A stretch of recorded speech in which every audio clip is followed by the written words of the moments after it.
तुला राशि के सभी व्यक्तियों के लिए अगस्त 2025 का महीना कैसा रहने वाला है, इस बारे में हम चर्चा करेंगे। तो आइए इस मासिक राशिफल कार्यक्रम में आप सभी का स्वागत करते हैं। शुरुआत में मैं आपको बता दूं, इस महीने दो महत्वपूर्ण परिवर्तन अभी होने वाले हैं। सबसे पहला, मंगल का राशि परिवर्तन हो चुका है। सिंह राशि से मंगल कन्या राशि में आ चुके हैं। तुला राशि के लिए 12वें घर में मंगल का गोचर है, बहुत ही इंपॉर्टेंट है। 12वें घर के मंगल जब जन्म पत्रिका में बैठ जाते हैं तो मांगलिक योग बना देते हैं। इसी तरह से गोचर में जब आते हैं तब भी कोई ना कोई फल उनका जरूर मिलता है। क्या फल मिलेगा, क्या इफेक्ट होंगे, बुरे प्रभावों को कैसे दूर किया जाए, इस बारे में हम आगे चर्चा करेंगे।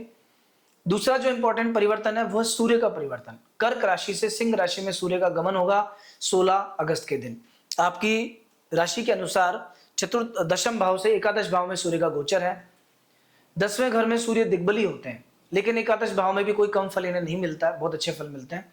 तो आइए देखते हैं ये ओवरऑल पूरा महीना आपके लिए क्या क्या चीजें लेके आया है, और अगर कुछ खराब होने वाला है तो उस अशुभ परिणाम से कैसे बचा जाए, उस परेशानी से कैसे बाहर आया जाए, इसके संबंध में भी बहुत ही इंपॉर्टेंट, बहुत ही प्रिसाइज छोटे छोटे उपाय हम आपको बताएंगे।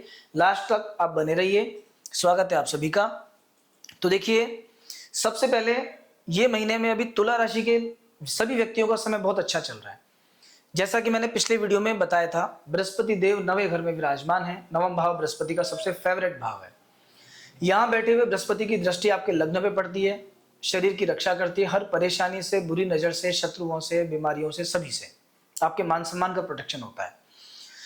सप्तम दृष्टि तृतीय भाव पे होने से कहीं ना कहीं मेहनत और हिम्मत बढ़ी रहती है, उत्साह बढ़ा रहता है, काम के प्रति जोश बना रहता है, वर्किंग कैपेसिटी बनी रहती है। पंचम भाव पे दृष्टि संतान से अच्छे संबंध बनाती है। आपके डिसीजंस बहुत इंपॉर्टेंट रहते हैं। शेयर मार्केट में लॉस की संभावनाएं कम हो जाती हैं। नए नए आइडियाज आपके दिमाग में आते हैं जो आपको नया काम करने के लिए प्रेरित करते हैं। आकस्मिक धन लाभ, अनायास सहयोग, नए लोगों का मिलना और उनसे फिर आगे आपके लाइफ में कुछ बेहतर चेंजेस आना, ये सब इस बृहस्पति की देन होती है। दूसरी तरफ पंचम भाव में राहु विराजमान है, अपने मित्र शनि की राशि में। राहु का पंचम भाव में गोचर आर्थिक दृष्टि से बहुत ही सुंदर होता है। क्या होता है इसमें, पंचम भाव में राहु आकस्मिक फल देने लगते हैं। कभी कभी व्यक्ति के मन में गैम्बलिंग जैसे ख्याल आने लगते हैं, शेयर मार्केट से पैसा कमाने की इच्छा होती है। अभी ऐसे लोगों का समय ठीक है, शेयर मार्केट से कुछ पैसा बनाया जा सकता है, लेकिन ध्यान रखना, तुला राशि ऐसी राशि नहीं है कि जिसमें बहुत ज्यादा पैसा आपको अचानक धन के साधनों से मिले। लिमिटेड तरीके से अगर आप शेयर मार्केट का काम करेंगे आपको प्रॉफिट होगा, लेकिन कहीं भी कुछ अनियंत्रित हो गया, एक्सेस में हो गया, बहुत ज्यादा आपने ध्यान दिया, उधार लेके पैसा लगाया और शेयर को छोड़ के आप गैम्बलिंग में आ गए, तो आपको नुकसान हो जाएगा। तो फिर बर्बादी के सिवाय कुछ नहीं है, ध्यान रखना इस बात का। शनिदेव षष्ठ भाव में विराजमान है। छठे घर में विराजमान शनि का अष्टम दृष्टि के कारण, अष्टम भाव पे दृष्टि के कारण आयु बढ़ती है, ऑब्स्टिकल्स कम होते हैं, जो प्रॉब्लम सारी थी वो थोड़ी सी ठीक होती है। दूसरी तरफ 12वें घर पे दृष्टि के कारण कहीं ना कहीं स्वास्थ्य में दिक्कतें आती हैं, पेट संबंधी परेशानियां रहती है, चिंता थोड़ी सी बढ़ जाती है। इस महीने में नवम भाव में बृहस्पति के साथ शुक्र भी विराजमान है। शुक्र का 9वें भाव में होना विद्यार्थियों के लिए बहुत अच्छा है। पढ़ाई लिखाई में मन लगेगा, पढ़ाई का फायदा आपको मिलेगा। अगर आप किसी एडमिशन के प्रोसेस में हैं तो जैसा आप चाहते हैं, जिस जगह आप चाहते हैं, उस तरह का पॉजिटिव एडमिशन होने की संभावनाएं थोड़ी सी ज्यादा है। अब आते हैं इस महीने के दो विशेष परिवर्तन पे। सबसे पहला, सूर्य का परिवर्तन। अभी तक दशम भाव में सूर्य ने कुलदीपक योग बनाया, मान सम्मान दिया, कार्यक्षेत्र में ऊंचाइयां दी। 16 अगस्त के बाद सूर्य एकादश भाव में चले जाएंगे।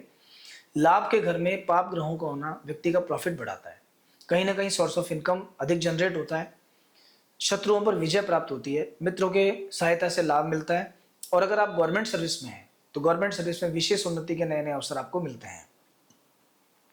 ये परिवर्तन होगा 16 तारीख के बाद। 16 तारीख के पहले भी सूर्य अच्छा है। ओवरऑल सूर्य का गोचर इस पूरे महीने में बहुत अच्छा है आपके लिए। दूसरा एक इंपॉर्टेंट गोचर जो अभी भी हुआ है, मंगल का राशि परिवर्तन। मंगल आपके 12वें घर में आ चुके हैं। 12वें घर में मंगल का आने से कहीं ना कहीं मैरिड लाइफ में डिस्टर्बेंस शुरू हो जाता है।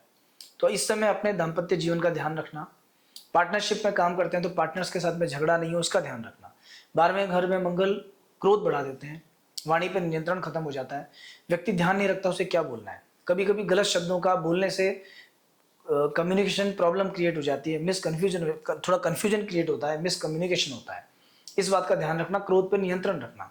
तो ओवरऑल ये महीना आपके लिए बहुत अच्छा है, लेकिन फिर भी इस महीने में 8, 9, 16, 17, 25, 26 और 27।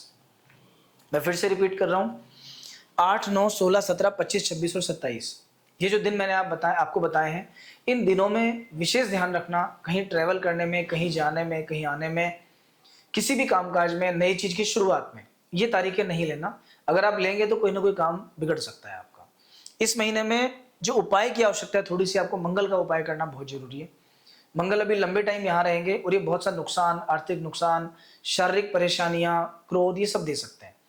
मंगल का सबसे अच्छा उपाय होता है, हर मंगलवार के दिन हनुमान जी के मंदिर जाइए, या तो मसूर की दाल आप दान करके आइए वहाँ थोड़ी सी, या फिर वहाँ बैठ करके हनुमान चालीसा के कम से कम 7 पाठ आप कीजिए। या तो हनुमान चालीसा के 100 पाठ फायदेमंद होते हैं, या 7 पाठ, जो शत बार पाठ कर कोई छूट ही बंदी महासु कोई। तो 7 पाठ आप वहाँ बैठ के कर सकते हैं हर मंगलवार के दिन। छोटे बच्चों को अगर आप प्रसाद बांट सकते हैं, हर मंगलवार हनुमान जी को गुड़ चने चढ़ा करके उन्हें बांट दीजिए, इससे भी मंगल का उपाय होता है।